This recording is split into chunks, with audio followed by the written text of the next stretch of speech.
Hopefully everyone had a wonderful long weekend. Hopefully everyone watched all of the football they could possibly watch. And now you're back and conditioned for the rest of the season. You know where your favorite spot on the couch is. You got the glare off the TV. You're ready for a season. I'm also going to kind of make that same plea to the Atlantic Coast Conference that you figured out the kinks. The ACC didn't light the world on fire. But I'm not ready to wave the white flag yet. Not yet? Not yet. Okay. Despite multiple calls for it. Dude, this might be a problem with us kind of, I like to brand that we're a fan of accountability. Mm-hmm. Thankfully, many of you are listening, and you're taking that into account. For example, Jason tweeted in, "Love listening to the show, and I know you're big on accountability. So I'm just curious if you're going to slow down a bit with the ACC bragging rights next week." Tough day, so this comes from Steve. Tough day so far for the ACC. If Miami loses, it'll be a disastrous day. That was earlier. Thankfully, they did not. They crushed Florida. Smoked them. And there were more. I hear the calls for the ACC to put their tail between their legs, lick their wounds, and somehow admit inferiority. I'm not there yet. And by the way, we're going to talk about the good and the bad. So I think our accountability is still good. We're holding up. The ACC was 15-5 through the first week 0 and week 1. But 3 of those losses came from teams that are actively suing the ACC. So they earned it. Karma. Maybe it's a karma thing. Florida State looks bad. I get it. I get it. They looked terrible last night. Clemson got run over by Georgia. I get it. I understand, okay? And Virginia Tech losing to Vanderbilt is bad. There's really no excuse there. I get it. But what this is, right? What this is for the ACC right now is the chance for everyone that's been the loudest whiners to prove that there is something they legitimately had to whine about. For years, the criticism of the Atlantic Coast Conference is it's Clemson and Florida State and nobody else. It's Clemson and Florida State and nobody else. Sure, you have more national championships than the Big Ten, but that's over the last, 15 years, but that's just Clemson. Sure, you have more, but that's just Clemson and Florida State. Now it's time to prove you're not just that. Now it's time to prove that everything you were arguing is true. So, NC State fans, if you at any point in time said, we'd be so much better nationally if we weren't in the same division as Florida State and Clemson, now's your time to prove it. Not only are divisions gone, but it looks like Clemson and Florida State might be gone as well. Or at least significantly less of a roadblock than they were at one point in time. UNC, North Carolina, you beat Minnesota. That is a true road game, Power 4 win with your quarterback being lost for the season in the middle of it. In a rainstorm, too.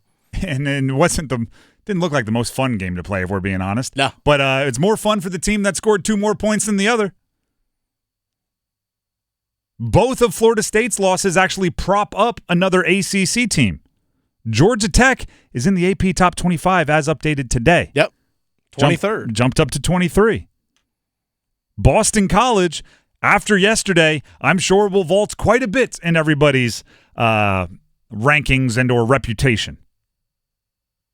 Miami had one of the signature wins of the entire week, smoking Florida. They jumped all the way up from 19 to 12 to Miami. And Boston College, by the way, if you count past 25, would have been 27th, also receiving votes. UNC got 4 votes. We're counting them all. Counting them all, baby. The pressure is now on the others. Florida State and Clemson, for years, have been able to, at different times, be the flag bearer for the Atlantic Coast Conference. It appears, after the first week and a half of the season, they might need someone to spell them in that role. This is the year to prove that the ACC is deeper than just 2 teams. Miami, NC State, if they can get their act together after some speed wobbles against Western Carolina. Louisville, UNC, Georgia Tech. These are the schools now that have the pressure on them to carry the conference. I don't even think it's going out on a limb. I don't think this is breaking news. I don't think this is a bold prediction. Florida State ain't making it anywhere near that college football playoff. No.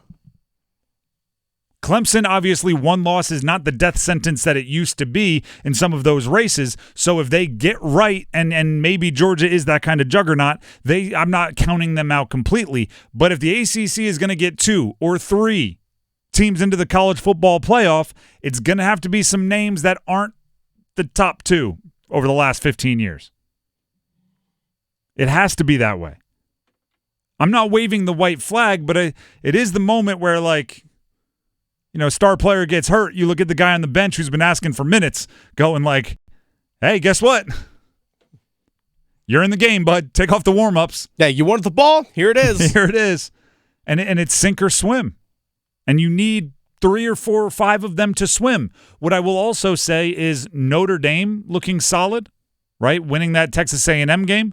That is good for the ACC because the ACC needs big games on their schedule, and with Notre Dame having the agreement to play all the ACC teams, or a bunch of them, that is an opportunity for a lot of teams to level up.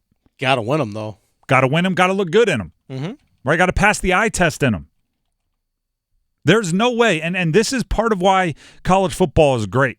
There's no way, especially if you play in a power conference, you're going to fool everybody, right? Sometimes you get like, I don't know, the example I go to is, I think it was 2007, University of Hawaii made the Sugar Bowl and got smoked by Georgia. And it's like, well, it turns out winning all your games in the old WAC conference, Western Athletic Conference, you can maybe not be ready for your close-up nationally and still run the table there. In the ACC, if you're not legit, that'll get snuffed out. So I'm not asking for NC State or Miami or UNC, Louisville, Georgia to name your team, Syracuse, like any of these teams that have looked good, Boston College, to fake their way into anything.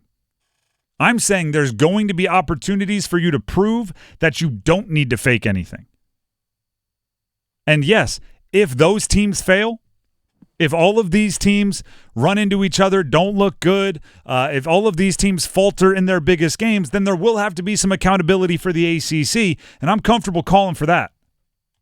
Then it does give some credence to some past arguments, right? If Florida State and Clemson fall off and the ACC looks like a chicken with its head cut off, then yeah, there is some credence to past arguments, and we'll have to eat that. But the fact of the matter is, it's 15-5.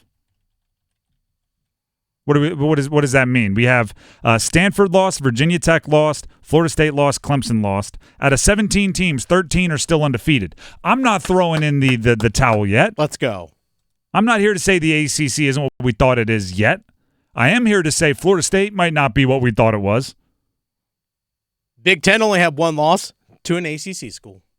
Boom. SEC at one point, they went, 2-3? And it could have been 1-4. Thank you, Virginia Tech. Yeah, should have been 1-4. How do you lose to Vanderbilt? Coulda, woulda, shoulda. I'm not going to get into that. They're 2-3. SEC and non-conference Power 4 games. You're not, at least when last I checked, you weren't crushing it. Give it time. The cream will rise to the top, and anyone that's a faker, that's a fraud, will get exposed. So until we have a multitude of the ACC, or maybe even a majority of the ACC exposed, I'm not throwing in the white flag yet, but I do appreciate everybody keeping me accountable. We're a big fan of accountability here on the drive, and I think we should continue to do that. So keep it up, but I'm not there yet, and I don't think I'm going back on our accountability.